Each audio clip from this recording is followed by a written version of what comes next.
نحمده ونصلی علی سید الانبیاء والمرسلین اما بعد فاعوذ باللہ من الشیطان الرجیم بسم اللہ الرحمن الرحیم قل هو اللہ احد اللہ الصمد لم یلد ولم یولد ولم یکن له کفوا احد صدق اللہ العظیم۔ آج ہم سیکھنے کی کوشش کریں گے سیرت مصطفیٰ کا اس سے آگے والا ٹاپک فتح مکہ۔ رمضان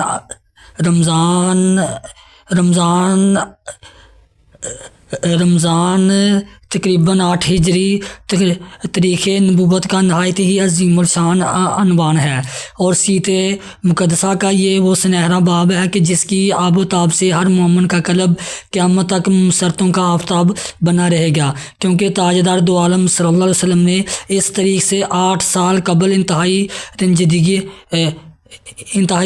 رنجیدگی کے عالم میں اپنے یار غار کو ساتھ لے کر رات کی تاریکی میں مکہ سے ہجرت فرما کر اپنے وطن عزیز کو خیر آباد کہہ دیا تھا، اور مکہ سے نکلتے وقت اللہ کے مقدس گھر خانہ کعبہ پر ایک حسرت بڑی نگاہ ڈال کر یہ فرماتے ہوئے مدینہ روانہ ہوئے تھے کہ اے مکہ، اللہ کی قسم تو میری نگاہ محبت میں تمام دنیا کے شہروں سے زیادہ پیارا ہے۔ اگر میری قوم مجھے نہ نکالتی تو میں ہرگز تجھے نہ چھوڑتا، لیکن 8 برس کے بعد یہی وہ مسرت خیز تاریخ ہے کہ آپ نے ایک فاتح اعظم کی شان و شوکت کے ساتھ اسی شہر مکہ میں نزول احلال فرمایا، اور کعبۃ اللہ میں داخل ہو کر اپنے سیدوں کے جمال و جلال سے اللہ کے مقدس گھر کی عظمت کو سرفراز فرمایا۔ لیکن ناظرین کے ذہنوں میں یہ سوال سر اٹھاتا ہوگا کہ جب کہ حدیبیہ کے صلح نامہ میں تحریر کیا جا چکا تھا کہ 10 برس تک فریقین کے مابین کوئی جنگ نہ ہوگی، تو پھر آخر وہ کون سا ایسا سبب نمودار ہو گیا کہ صلح نامہ کے فقط 2 سال ہی بعد تاجدار دو عالم صلی اللہ علیہ وسلم کو اہل مکہ کے سامنے ہتھیار اٹھانے کی ضرورت پیش آ گئی، اور آپ ایک عظیم لشکر کے ساتھ فاتحانہ سیر سے مکہ میں داخل ہوئے؟ تو اس سوال کا جواب یہ ہے کہ اس کا سبب کفار مکہ کی عہد شکنی اور حدیبیہ کے صلح نامہ سے غداری ہے۔ کفار قریش کی عہد شکنی۔ صلح حدیبیہ کے بیان میں آپ پڑھ چکے ہیں کہ حدیبیہ کے صلح نامہ میں ایک یہ شرط بھی درج تھی کہ قبائل عرب میں سے جو قبیلہ قریش کے ساتھ معاہدہ کرنا چاہے وہ قریش کے ساتھ معاہدہ کر لے، اور جو حضرت محمد صلی اللہ علیہ وسلم سے معاہدہ کرنا چاہے وہ حضرت محمد صلی اللہ علیہ وسلم کے ساتھ معاہدہ کرے۔ چنانچہ اسی بنا پر قبیلہ بنی بکر نے قریش سے باہمی امداد کا معاہدہ کر لیا، اور قبیلہ بنی خزاعہ نے رسول اللہ صلی اللہ علیہ وسلم سے امداد باہمی کا معاہدہ کر لیا۔ یہ دونوں قبیلے مکہ کے قریب ہی میں آباد تھے، لیکن ان دونوں میں عرصہ دراز سے سخت دعوت اور مخالفت چلی آ رہی تھی۔ ایک مدت سے تو کفار قریش اور دوسرے قبائل عرب کے کفار مسلمانوں سے جنگ کرنے میں اپنا ساز و سامان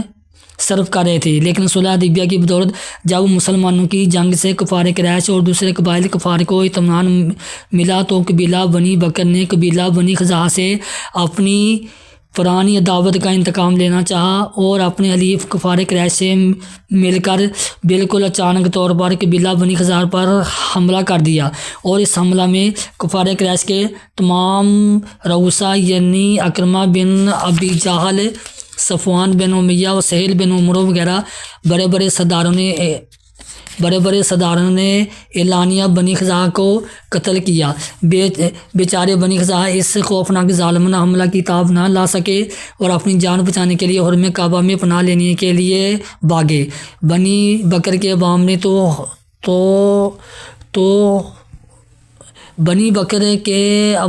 تو حرم میں تلوار چلانے سے ہاتھ روک لیا اور حرم الہی کا احترام کیا، لیکن بنی بکر کا سردار نوفل اس قدر جوش انتقام میں آپے سے باہر ہو چکا تھا کہ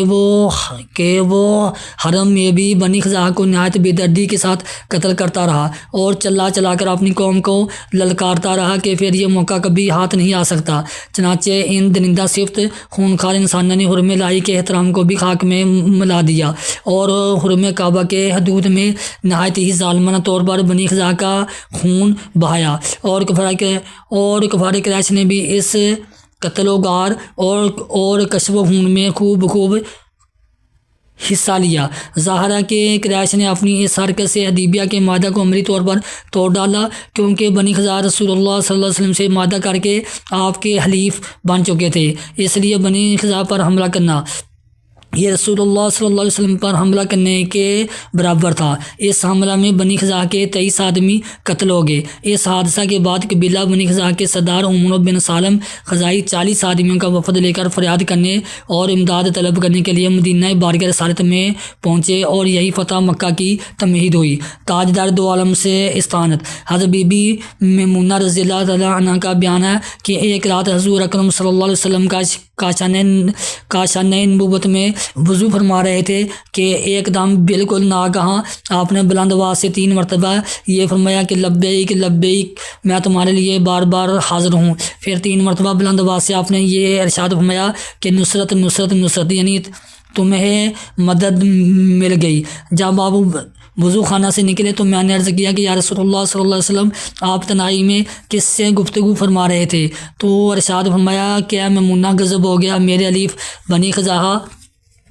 پر بنی بکر اور کفار قریش نے حملہ کر دیا ہے، اور اس مصیبت و بے کسی کے وقت میں بنی خزاعہ نے وہاں سے چلا کر مجھے مدد کے لیے پکارا ہے اور مجھ سے مدد طلب کی ہے، اور میں نے ان کی پکار سن کر ان کی ڈھارس بندھانے کے لیے ان کو جواب دیا ہے۔ حضرت بی بی میمونہ رضی اللہ تعالیٰ عنہ کہتی ہیں کہ اس واقعہ کے تیسرے دن جب حضور اقدس صلی اللہ علیہ وسلم نماز فجر کے لیے مسجد میں تشریف لے گئے اور نماز سے فارغ ہوئے تو دفتر بنی خزاعہ کے مظلومین نے رجز کے ان اشعار کو بلند آواز سے پڑھنا شروع کر دیا، اور حضور اکرم صلی اللہ علیہ وسلم اور صحابہ کرام نے ان کی اس پردرد اور رقت انگیز فریاد کو بغور سنا۔ آپ بھی اس رجز کے چاند اشعار کو ملاحظہ فرمائیے۔ اے اللہ، میں محمد صلی اللہ علیہ وسلم کا وہ معاہدہ یاد دلاتا ہوں جو ہمارے اور ان کے باپ داداؤں کے درمیان قدیم زمانے سے ہو چکا ہے، تو اللہ آپ کو سیدھی راہ پر چلائے، آپ ہماری بھرپور مدد کیجیے اور اللہ کے بندوں کو بلا لیے، وہ سب امداد کے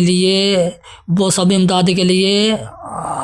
ضرور آئیں گے۔ ان مدد کرنے والوں میں رسول اللہ صلی اللہ علیہ وسلم بھی غضب کی حالت میں ہوں کہ اگر انہیں ذلت کا داغ لگے تو ان کا تیور بدل جائے۔ ان لوگوں بنی بکر و قریش نے مقام 3 میں ہم سوتے ہوئوں پر شبخون مارا اور رکوع سجدہ کی حالت میں بھی ہم لوگوں کو بے دردی کے ساتھ قتل کر ڈالا۔ یقیناً قریش نے آپ سے وعدہ خلافی کی ہے اور آپ سے مضبوط معاہدہ کر کے توڑ ڈالا ہے۔ ان اشعار کو سن کر رسول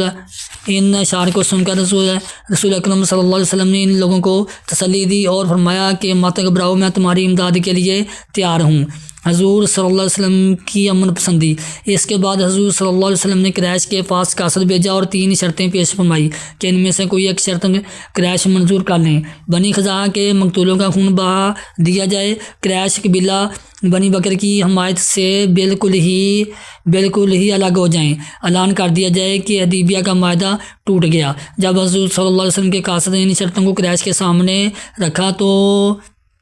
تو کرتا بن عبد عمرو نے قریش کا نمائندہ بن کر جواب دیا کہ نہ ہم مقتولوں کے خون کا معاوضہ دیں گے، نہ اپنے حلیف قبیلہ بنی بکر کی حمایت چھوڑیں گے۔ ہاں، تیسری شرط ہمیں منظور ہے اور ہم اعلان کرتے ہیں کہ حدیبیہ کا معاہدہ ٹوٹ گیا۔ لیکن قاصد کے چلے جانے کے بعد قریش کو اپنے اس جواب پر ندامت ہوئی، چنانچہ چند روز سے قریش ابو سفیان کے پاس گئے اور یہ کہا کہ اگر یہ معاملہ نہ سلجھا تو پھر سمجھ لو کہ یقیناً محمد صلی اللہ علیہ وسلم ہم پر حملہ کر دیں گے۔ ابو سفیان نے کہا کہ میری بیوی ہند بنت عتبہ نے ایک خواب دیکھا ہے کہ مقام ہجون سے مقام خندق تک ایک خون کی نہر بہتی ہوئی آئی ہے، پھر ناگہاں وہ خون غائب ہو گیا۔ قریش نے اس خواب کو بہت ہی منحوس سمجھا اور خوف و دہشت سے سہم گئے اور ابو سفیان پر بہت زیادہ دباؤ ڈالا کہ وہ فوراً مدینہ جا کر معاہدہ حدیبیہ کی تجدید کرے۔ ابو سفیان کی کوشش۔ اس کے بعد بہت تیزی کے ساتھ ابو سفیان مدینہ گیا اور پہلے اپنی لڑکی حضرت ام المومنین بی بی ام حبیبہ رضی اللہ تعالیٰ عنہ کے مکان پر پہنچا اور بستر پر بیٹھنا ہی چاہتا تھا کہ حضرت بی بی ام حبیبہ رضی اللہ تعالیٰ عنہ نے جلدی سے بستر اٹھا لیا۔ ابو سفیان نے حیران ہو کر پوچھا کہ بیٹی، تم نے بستر کیوں اٹھا لیا؟ کیا بستر کو میرے قابل نہیں سمجھا؟ مجھے کو بستر کے قابل نہیں سمجھا؟ ام المومنین نے جواب دیا کہ یہ رسول اللہ صلی اللہ علیہ وسلم کا بستر ہے اور تم مشرک اور نجس ہو، اس لیے میں نے یہ گوارا نہیں کیا کہ تم رسول اللہ صلی اللہ علیہ وسلم کے بستر پر بیٹھو۔ یہ سن کر ابو سفیان کے دل پر چوٹ لگی اور وہ رنجیدہ ہو کر وہاں سے چلا آیا اور رسول اللہ صلی اللہ علیہ وسلم کی خدمت میں حاضر ہو کر اپنا مقصد بیان کیا۔ آپ نے کوئی جواب جواب نہیں دیا۔ پھر ابو سفیان حضرت ابو بکر صدیق، حضرت عمر، حضرت علی رضی اللہ تعالیٰ عنہ کے پاس گیا۔ ان سب حضرات نے جواب دیا کہ ہم کچھ نہیں کر سکتے۔ حضرت علی رضی اللہ تعالیٰ عنہ کے پاس جب ابو سفیان پہنچا تو وہاں حضرت بی بی فاطمہ اور حضرت امام حسن رضی اللہ تعالیٰ عنہ بھی تھے۔ ابو سفیان نے بڑی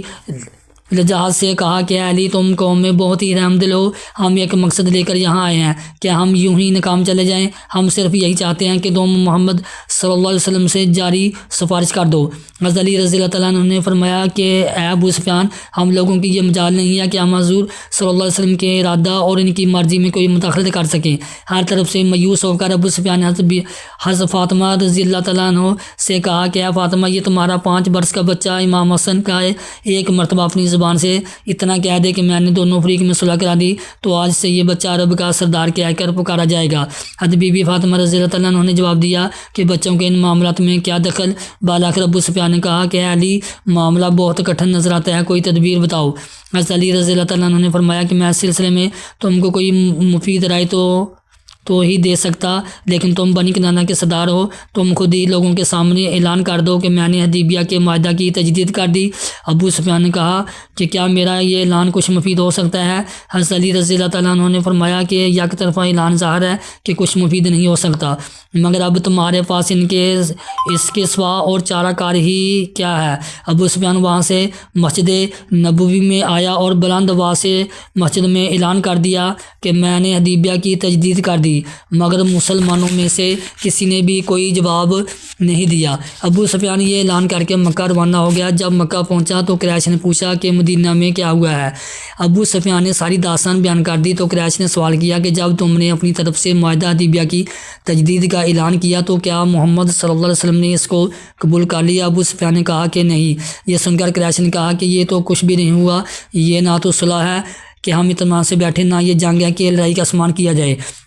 اس کے بعد حضور صلی اللہ علیہ وسلم نے لوگوں کو جنگ کی تیاری کا حکم دے دیا اور حضرت بی بی عائشہ رضی اللہ تعالیٰ عنہ سے بھی فرما دیا کہ جنگ کے ہتھیار درست کریں اور اپنے حلیف قبائل کو جنگی تیاریوں کے لیے حکم نامہ بھیج دیا، مگر کسی کو حضور صلی اللہ علیہ وسلم نے یہ نہیں بتایا کہ کس سے جنگ کا سخت ارادہ ہے، یہاں تک کہ حضرت ابوبکر صدیق رضی اللہ تعالیٰ عنہ سے بھی آپ نے کچھ نہیں فرمایا۔ چنانچہ حضرت ابوبکر صدیق رضی اللہ تعالیٰ عنہ حضرت بی بی عائشہ رضی اللہ تعالیٰ عنہ کے پاس آئے اور کہا اور دیکھا کہ وہ جنگی ہتھیار نکال رہی ہے تو آپ نے دریافت کیا کہ کیا حضور صلی اللہ علیہ وسلم نے حکم دیا ہے؟ عرض کیا جی ہاں۔ پھر آپ نے پوچھا کہ کیا تمہیں کچھ معلوم ہے کہ کہاں کا ارادہ ہے؟ حضرت بی بی عائشہ رضی اللہ تعالیٰ عنہ نے کہا کہ واللہ مجھے یہ معلوم نہیں۔ غرض انتہائی خاموشی اور رازداری کے ساتھ حضور صلی اللہ علیہ وسلم نے جنگ کی تیاری فرمائی اور مقصد یہ تھا کہ اہل مکہ کو خبر نہ ہونے پائے اور چاہنے کے پر حملہ کر دیا جائے۔ حضرت حاطب بن ابی بلتا کا خط۔ حضرت حاطب بن ابی بلتا رضی اللہ تعالیٰ عنہ جو ایک معزز صحابی تھے، انہوں نے قریش کو ایک خط اس مضمون کا لکھ دیا کہ رسول اللہ صلی اللہ علیہ وسلم جنگ کی تیاریاں کر رہے ہیں، لہٰذا تم لوگ ہوشیار ہو جاؤ۔ اس خط کو انہوں نے ایک عورت کے ذریعے مکہ بھیجا۔ اللہ تعالیٰ نے اپنے حبیب صلی اللہ علیہ وسلم کو علم غیب عطا فرمایا تھا۔ اپنے سے علم غیب کی بدولت یہ جان لیا کہ حضرت حاطب بن ابی بلتا نے کیا کارروائی کی ہے۔ چنانچہ آپ نے حضرت علی و حضرت زبیر حضرت مختار رضی اللہ تعالیٰ عنہ کو فوراً ہی روانہ فرمایا کہ تم لوگ روضہ خاک میں چلے جاؤ، وہاں ایک عورت ہے اور اس کے پاس ایک خط ہے، اس سے وہ خط چھین کر میرے پاس لاؤ۔ چنانچہ یہ تینوں صاحب کبار تیز رفتار گھوڑوں پر سوار ہو کر روضہ خاک میں پہنچے اور عورتوں کو بلا لیا اور عورتوں کو پا لیا۔ جب اس سے خط طلب کیا تو اس نے کہا کہ میرے پاس کوئی خط نہیں ہے۔ حضرت علی رضی اللہ تعالیٰ عنہ نے فرمایا کہ اللہ کی قسم رسول اللہ صلی اللہ علیہ وسلم کبھی کوئی جھوٹ بات نہیں کہہ سکتے، نہ ہم لوگ جھوٹے ہیں، لہٰذا تو خط نکال کر ہمیں دے دے ورنہ ہم تجھے کو ننگی کر کے تلاشی لیں گے۔ جب عورت مجبور ہوگی تو اس نے اپنے بازوں کے جوڑے میں سے وہ خط نکال کر دے دیا۔ جب یہ لوگ خط لے کر بارگاہ رسالت میں پہنچے تو اپنے حضرت حاطب بن ابی بلتا رضی اللہ تعالیٰ عنہ کو بلایا اور فرمایا کہ اے حاطب، یہ تم نے کیا کیا؟ انہوں نے عرض کیا کہ یا رسول اللہ صلی اللہ علیہ وسلم، آپ میرے بارے میں جلدی نہ فرمائے، نہ میں نے اپنا دین بدلا ہے، نہ مرتد ہوا ہوں۔ میرے اس خط کے لکھنے کی وجہ صرف یہ ہے کہ مکہ میں میرے بیوی بچے ہیں، مگر مکہ میں میرا کوئی رشتہ دار نہیں ہے جو میری بیوی بچوں کی خبر گیری و نگہداشت کرے۔ میرے سوا دوسرے تمام مہاجرین کے عزیز و اقارب مکہ میں موجود ہیں جو ان کے اہل و عیال کی دیکھ بھال کرتے رہتے ہیں، اس لیے میں نے یہ خط لکھ کر قریش پر اپنا احسان رکھ دیا ہے تاکہ میں ان کی ہمدردی حاصل کر لوں اور وہ میرے اہل و عیال کے ساتھ کوئی برا سلوک نہ کریں۔ یا رسول اللہ صلی اللہ علیہ وسلم، میرا ایمان ہے کہ اللہ تعالیٰ ضرور ان کافروں کو شکست دے گا اور میرے اس خط سے کفار کو ہرگز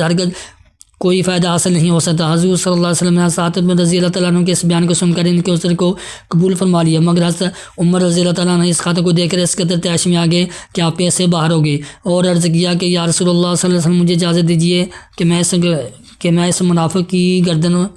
اڑا دوں۔ دوسرے صحابہ کرام بھی گیس و غضب میں بڑھ گئے، لیکن رحمت عالم صلی اللہ علیہ وسلم کی جبین رحمت پر ایک ذرا شکر بھی نہیں آئی، اور آپ نے حضرت عمر رضی اللہ تعالیٰ عنہ سے ارشاد فرمایا کہ اے عمر، کیا تمہیں یہ خبر نہیں کہ حاتم اہل بدر میں سے ہے، اور اللہ تعالیٰ نے اہل بدر کو مخاطب کر کے فرما دیا ہے کہ تم جو چاہو کرو، تم سے کوئی مواخذہ نہیں۔ یہ سن کر حضرت عمر رضی اللہ تعالیٰ عنہ کی آنکھیں نم ہو گئی اور وہ یہ کہہ کر بالکل خاموش ہو گئے کہ اللہ اور اس کے رسول کو ہم سب سے زیادہ علم ہے۔ اسی موقع پر قرآن کی یہ آیت نازل ہوئی ہے، ایمان والو میرے اور اپنے دشمن کافروں کو دوست نہ بناؤ۔ بہرحال حضور صلی اللہ علیہ وسلم نے حضرت حاتب بن ابی بلتع رضی اللہ تعالیٰ عنہ کو معاف فرما دیا۔ مکہ پر حملہ۔ غرض 10 رمضان 8 ہجری کو رسول اکرم صلی اللہ علیہ وسلم مدینہ سے 10,000 کا لشکر پر پرن بار ساتھ لے کر مکہ کی طرف روانہ ہوئے۔ بعض روایتوں میں ہے کہ فتح مکہ میں آپ کے ساتھ 12,000 کا لشکر تھا۔ ان دونوں روایتوں میں کوئی تعارض نہیں ہو سکتا کہ مدینہ سے روانگی کے وقت 10,000 کا لشکر رہا ہو، پھر راستہ میں بعض قبائل اس لشکر میں شامل ہو گئے ہوں تو مکہ پہنچ کر اس لشکر کی تعداد 12,000 ہو گئی۔ بہرحال مدینہ سے چلتے وقت حضور صلی اللہ علیہ وسلم اور تمام صحابہ کبار روزہ دار تھے۔ جب آپ مقام قدیہ میں پہنچے تو پانی مانگا اور اپنی سواری پر بیٹھے ہوئے پورے لشکر کو دکھا کر آپ نے دن میں پانی نوش فرمایا اور سب کو روزہ چھوڑ دینے کا حکم دیا۔ چنانچہ آپ اور آپ کے صاحب نے سفر اور جہاد میں جاری ہونے کی وجہ سے روزہ رکھنا موقوف کر دیا۔ حضرت عباس وغیرہ سے ملاقات۔ جب حضور صلی اللہ علیہ وسلم مقام جعفہ میں پہنچے تو وہاں حضور صلی اللہ علیہ وسلم کے چاچا حضرت عباس رضی اللہ تعالیٰ عنہ اپنے اہل یار کے ساتھ خدمت اقدس میں حاضر ہوئے۔ یہ مسلمان ہو کر آئے تھے، بلکہ اس سے بہت پہلے مسلمان ہو چکے تھے، اور حضور صلی اللہ علیہ وسلم کی مرضی سے مکہ میں مقیم تھے اور حجاج کو زمزم پلانے کے معزز عہدہ پر فائز تھے، اور آپ کے ساتھ میں حضور صلی اللہ علیہ وسلم کے چاچا حارث بن عبد المطلب کے فرزند جن کا نام بھی ابو سفیان تھا، اور حضور صلی اللہ علیہ وسلم کے پھوپھی زاد بھائی عبداللہ بن ابی میہ جو ام المؤمنین حضرت بی بی ام سلمہ رضی اللہ تعالیٰ عنہ کے سپیلے بھائی بھی تھے، بارگاہ اقدس میں حاضر ہوئے۔ ان دونوں صحابوں کی حاضری کا حال جب حضور صلی اللہ علیہ وسلم کا معلوم ہوا تو آپ نے ان دونوں صحابوں کی ملاقات سے انکار فرما دیا، کیونکہ ان دونوں حضور صلی اللہ علیہ وسلم کو بہت زیادہ ایذائیں پہنچائی تھی، خصوصاً ابو سفیان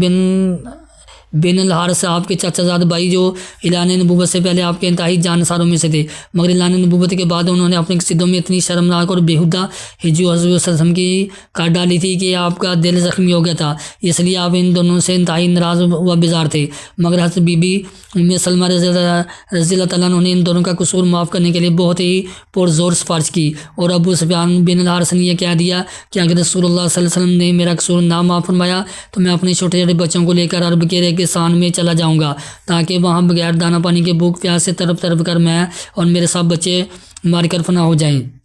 حضرت بی بی ام سلمہ رضی اللہ تعالیٰ عنہ نے بارگاہ رسالت میں آپ دیدہ ہو کر عرض کیا کہ یا رسول اللہ صلی اللہ علیہ وسلم، کیا آپ کے چاچا کا بیٹا اور آپ کو پھوپھی کا بیٹا تمام انسانوں سے زیادہ بد نصیب رہے گا؟ کیا ان دونوں کو آپ کی رحمت سے کوئی حصہ نہیں ملے گا؟ جان چھڑکنے والی بی بی کے ان دور گیز کلمات سے رحمت اللہ عالمین کے رحمت بڑے دل میں رحم و کرم ان نفود درگزر کے سمندر موجے مارنے لگے۔ پھر حضرت علی رضی اللہ تعالیٰ عنہ نے ان دونوں کو یہ مشورہ دیا کہ تم دونوں اچانک بارگاہ رسالت میں سامنے جا کر کھڑے ہو جاؤ، اور جس طرح حضرت یوسف علیہ السلام کے بھائیوں نے کہا تھا وہی تم دونوں بھی کہو کہ یقیناً آپ کو اللہ تعالیٰ نے ہم پر فضیلت دی ہے اور ہم بلا شبہ خطا وار ہیں۔ چنانچہ ان دونوں صاحبوں نے دربار رسالت میں ناگاہ حاضر ہو کر یہی کہا۔ ایک دم رحمت عالم صلی اللہ علیہ وسلم کی جبین رحمت پر رحم و کرم کے ہزاروں ستارے چمکنے لگے، اور آپ نے ان کے جواب میں بینہ وہی جملہ اپنی زبان رحمت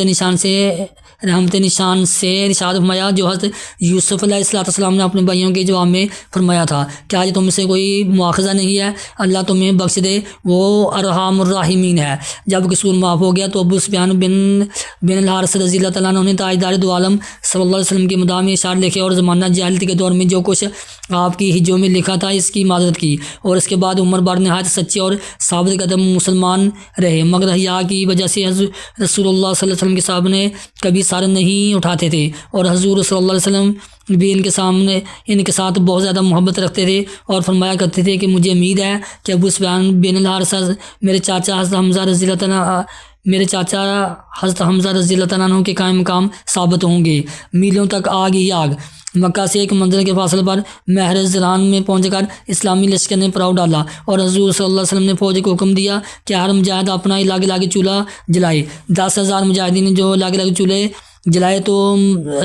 تو مراحل زہران کے پورے میدان میں میلوں تک آگ ہی آگ نظر آنے لگی۔ قریش کے جاسوس گو قریش کو معلوم ہی ہو چکا تھا کہ مدینہ سے فوجیں آ رہی ہیں، مگر صورتحال کی تحقیق کے لیے قریش نے ابو سفیان بن حرب، حکیم بن حزام و بدیل بن ورقہ کو اپنا جاسوس بنا کر بھیجا۔ حضرت عباس رضی اللہ تعالیٰ عنہ بے حد فکر مند ہو کر قریش کے انجام پر افسوس کر رہے تھے۔ وہ یہ سوچتے تھے کہ اگر رسول اللہ صلی اللہ علیہ وسلم اتنے عظیم لشکر کے ساتھ مکہ میں فاتح نہ داخل ہوئے تو آج قریش کا خاتمہ ہو جائے گا۔ چنانچہ وہ رات کے وقت رسول اللہ صلی اللہ علیہ وسلم کے سفید خچر پر سوار ہو کر اس ارادہ سے مکہ چلے کہ قریش کو اس خطرہ سے آگاہ کر کے انہیں مادہ کریں کہ چل کر حضور صلی اللہ علیہ وسلم سے معافی مانگ کر صلح کر لو، ورنہ تمہاری خیر نہیں۔ مگر بخاری کی روایت میں ہے کہ قریش کو یہ خبر مل گئی تھی کہ رسول اللہ صلی اللہ علیہ وسلم مدینہ سے روانہ ہو گئے ہیں، مگر انہیں یہ پتہ نہ تھا کہ آپ کا لشکر مراحل زہران تک آ گیا ہے۔ اس لیے ابو سفیان بن حرب اور حکیم بن حزام و بدیل بن ورقہ اس تلاش جستجو میں نکلے تھے کہ رسول اللہ صلی اللہ علیہ وسلم کا لشکر کہاں ہے۔ جب یہ تینوں مراحل زہران کے قریب پہنچے تو دیکھا کہ میلوں تک آگ ہی آگ جل رہی ہے۔ یہ منظر دیکھ کر تینوں بہت ہی زیادہ پریشان اور حیران ہو رہ گئے، اور ابو سفیان بن حرب نے کہا کہ میں نے تو زندگی میں کبھی اتنی دور تک پھیلی ہوئی آگ اس میدان میں جلتے ہوئے نہیں دیکھی، آخر یہ کون سا قبیلہ ہے؟ بدیل بن ورقہ نے کہا کہ بنی خزاعہ معلوم ہوتے ہیں۔ ابو سفیان نے کہا کہ نہیں، بنی خزاعہ اتنی کثیر تعداد میں کہاں ہے جو ان کی آگ سے مراحل زران کا پورا میدان پھر بڑھ جائے گا۔ بہرحال حضرت عباس رضی اللہ تعالیٰ عنہ کی ان تینوں سے ملاقات ہوگی، اور ابو سفیان نے پوچھا کہ عباس تم کہاں سے آ رہے ہو اور یہ آگ کیسی ہے؟ آپ نے فرمایا کہ یہ رسول اللہ صلی اللہ علیہ وسلم کے لشکر کی آگ ہے۔ حضرت عباس رضی اللہ تعالیٰ عنہ نے ابو سفیان بن حرب سے کہا کہ تم میرے خچر پر پیچھے سوار ہو جاؤ، ورنہ اگر مسلمانوں نے تمہیں دیکھ لیا تو ابھی تم کو قتل کر ڈالیں گے۔ جب یہ لوگ لشکر گاہ میں پہنچے تو حضرت عمر رضی اللہ تعالیٰ عنہ دوسرے چند مسلمانوں نے جو لشکر گاہ کا پہرا دے رہے تھے ابو سفیان کو دیکھ لیا۔ حضرت عمر رضی اللہ تعالیٰ عنہ اپنے جذبہ انتقام کو ضبط نہ کر سکے، اور ابو سفیان کو دیکھتے ہی ان کی زبان سے نکلا کہ رے یہ تو اللہ کا دشمن ابو سفیان ہے۔ دوڑتے ہوئے بارگاہ سارت میں پہنچے اور عرض کیا، یا رسول اللہ صلی اللہ علیہ وسلم، ابو سفیان ہاتھ آ گیا ہے، اگر اجازت ہو تو ابھی اس کا سر تن سے جدا کر دوں۔ اتنے میں حضرت عباس رضی اللہ تعالیٰ نے بھی ان تینوں مشرکوں کو ساتھ لیے ہوئے دربار رسول میں حاضر ہو گئے اور ان لوگوں کی جان بخشی کی سفارش پیش کر دی، اور یہ کہا کہ یا رسول اللہ صلی اللہ علیہ وسلم، میں نے ان سبوں کو امان دے دی ہے۔ ابو سفیان کا اسلام۔ ابو سفیان بن حرب کی اسلام دشمنی کی کوئی ڈکی شبھی چیز نہیں تھی۔ مکہ میں رسول کریم صلی اللہ علیہ وسلم کو سخت سے سخت سزائیں دینا، مدینہ پر بار بار حملہ کرنا، قبائل عرب کو استحال دلا کر حضور صلی اللہ علیہ وسلم کے قتل کی 12 سازشیں، یہودیوں اور تمام کفار عرب سے ساز بات کر کے اسلام اور بانی اسلام کے خاتمے کی کوشش، یہ وہ ناقابل معاف جرائم تھے جو پکار کر کہہ رہے تھے کہ ابو سفیان کا قتل بالکل درست و جائز اور برمحل ہے، لیکن رسول کریم جن کو قرآن نے رؤوف الرحیم کے لقب سے یاد کیا ہے، ان کی رحمت پکار کر ابو سفیان کے کان میں کہہ رہی تھی کہ اے مجرم ماتدار، یہ دنیا کے سلاطین کا دربار نہیں ہے بلکہ یہ رحمت للعالمین کی بارگاہ رحمت ہے۔ بخاری شریف کی روایت تو صحیح ہے کہ ابو سفیان بارگاہ اقدس میں حاضر ہوئے تو فوراً اسلام قبول کر لیا، اس لیے جان بچ گئی۔ مگر ایک روایت یہ بھی ہے کہ حکیم بن حزام اور بدیل بن ورقہ نے تو فوراً رات ہی میں اسلام قبول کر لیا، مگر ابو سفیان نے صبح کو کلمہ پڑھا۔ اور بعض روایت میں یہ بھی آیا کہ ابو سفیان اور حضور صلی اللہ علیہ وسلم کے درمیان میں ایک مکالمہ ہوا، اس کے بعد ابو سفیان نے اپنے اسلام کا اعلان کیا۔ وہ مکالمہ یہ ہے، رسول اللہ صلی اللہ علیہ وسلم، کیا ابو سفیان، کیا اب بھی تمہیں یقین نہ آیا کہ اللہ ایک ہے؟ ابو سفیان، کیوں نہیں کوئی اور لا ہوتا تو آج ہمارے کام آتا۔ رسول اللہ صلی اللہ علیہ وسلم، کیا اس میں تمہیں کوئی شک ہے کہ میں اللہ کا رسول ہوں؟ ابو سفیان، ہاں اس میں تو ابھی مجھے کچھ شبہ ہے۔ مگر اس کے بعد انہوں نے کلمہ پڑھ لیا، اور اس وقت گو ان کا ایمان متزلزل تھا، لیکن بعد میں بالآخر وہ سچے مسلمان بن گئے۔ چنانچہ غزوہ طائف میں مسلمانوں کی فوج میں شامل ہو کر انہوں نے کفار سے جنگ کی، اور اس میں ان کی ایک آنکھ زخم ہوگی، پھر یہ جنگ جرمک میں بھی جہاد کے لیے گئے۔ لشکر اسلام کا جاہ و جلال۔ مجاہدین اسلام کا لشکر جب مکہ کی طرف بڑھا تو حضور صلی اللہ علیہ وسلم نے حضرت عباس رضی اللہ تعالیٰ عنہ سے فرمایا کہ آپ ابو سفیان کو کسی ایسے مقام پر کھڑا کر دیں کہ یہ فوج الہی کا جلال اپنی آنکھوں سے دیکھ لے۔ چنانچہ جہاں راستہ کچھ تنگ تھا، ایک بلند جگہ پر حضرت عباس رضی اللہ تعالیٰ عنہ نے ابو سفیان کو کھڑا کر دیا۔ تھوڑی دیر کے بعد اسلامی لشکر سمندر کی موجوں کی طرح امڑتا ہوا روانہ ہوا اور قبائل عرب کی فوجیں ہتھیار سج کر یکے بعد دیگر ابو سفیان کے سامنے سے گزرنے لگی۔ سب سے پہلے قبیلہ غفار کا باوقار پرچم نظر آیا۔ ابو سفیان نے سہم کر پوچھا کہ یہ کون لوگ ہیں؟ حضرت عباس رضی اللہ تعالیٰ عنہ نے کہا کہ یہ قبیلہ غفار کے شہ سوار ہیں۔ ابو سفیان نے کہا کہ مجھے قبیلہ غفار سے کیا مطلب ہے؟ پھر جہینہ، پھر سعد بن ندیم، پھر سلیم کے قبائل کی فوجیں زرق برق ہتھیاروں میں ڈوبی ہوئی پرچم لہراتے اور تکبیر کے نعرے مارتے ہوئے سامنے سے نکل گئے۔ ابو سفیان ہر فوج کا جلال دیکھ کر مروب ہو جاتے تھے اور عباس رضی اللہ تعالیٰ عنہ سے ہر فوج کے بارے میں پوچھتے جاتے تھے کہ یہ کون ہے، یہ کن لوگوں کا شکر ہے۔ اس کے بعد انصار کا لشکر پرنوار اتنا عجیب شان اور ایسی نرالی آن بان سے چلا کہ دیکھنے والوں کے دل دہل گئے۔ ابو سفیان نے اس فوج کی شان و شوکت سے حیران ہو کر کہا کہ عباس یہ کون لوگ ہیں؟ آپ نے فرمایا کہ یہ انصار ہے۔ ناگہاں انصار کے علمبردار حضرت سعد بن عبادہ رضی اللہ تعالیٰ عنہ جھنڈا لیے ہوئے ابو سفیان کے قریب سے گزرے اور جب ابو سفیان کو دیکھا تو بلند آواز سے کہا کہ اے ابو سفیان، آج گمسان کی جنگ کا دن ہے، آج کعبہ میں خون ریزی حلال کر دی جائے گی۔ ابو سفیان یہ سن کر گھبرا گئے اور حضرت عباس رضی اللہ تعالیٰ عنہ سے کہا کہ اے عباس سن لو، آج قریش کی ہلاکت تمہیں مبارک ہو۔ پھر ابو سفیان کو چین نہیں آیا تو پوچھا کہ بہت دیر ہو گئی، ابھی تک میں نے محمد صلی اللہ علیہ وسلم کو نہیں دیکھا کہ وہ کون سے لشکر میں ہے۔ اتنے میں حضور تاجدار دو عالم صلی اللہ علیہ وسلم پرچم نبوت کے سائے میں اپنے نورانی لشکر کے ہمراہ پیغمبرانہ جاہ و جلال کے ساتھ نمودار ہوئے۔ ابو سفیان نے جب شہنشاہ قومندان کو دیکھا تو چلا کر کہا کہ اے حضور، کیا آپ نے سنا کہ سعد بن عبادہ کیا کہتے ہوئے گئے ہیں؟ ارشاد فرمایا کہ انہوں نے